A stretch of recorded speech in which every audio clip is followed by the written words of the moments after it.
This is what they never told you about hell. The rest of that video goes about how you'd expect. A Christian trying to solidify their faith and share it with others, but not with the right idea. So what can we improve about this level of understanding?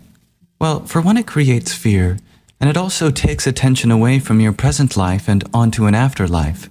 It's not self-evident, and it leaves us wondering why and how.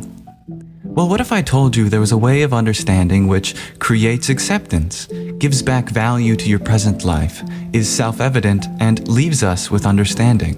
Oh, and also predates religion and is inclusive to everyone. You see, the Bible was written thousands of years ago, but thousands of years before that, there were the Vedas. Although in modern times we have concepts like hell and heaven, they get their roots from concepts which were later called samsara and nirvana. So here's what the Vedas say. You live on earth, and when you die, much like the Bible, you'll either go to samsara or nirvana. The secret is that samsara isn't a place, because it leads to earth. But guess what? So does nirvana. Consciousness has no other place to go other than where it has always been. You might wonder then, what's the difference between samsara and nirvana? Well, the answer is perspective.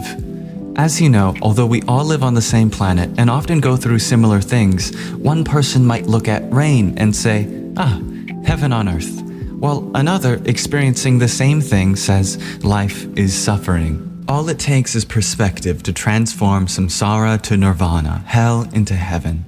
But if that's constantly changing, where do we get the ideas of eternal hell or eternal heaven? Well, again, that all just comes from the idea of eternal rebirth.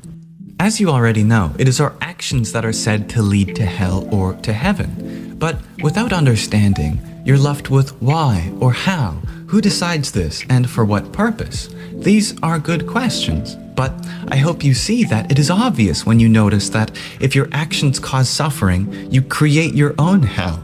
And if your actions cause peace, well, then you create your own heaven. A true understanding comes when it's self-evident. Our actions create the perspective of the reality we live in. But is this all done by a higher power, the self or the universe? Well, to me, these are just words that all mean the same thing.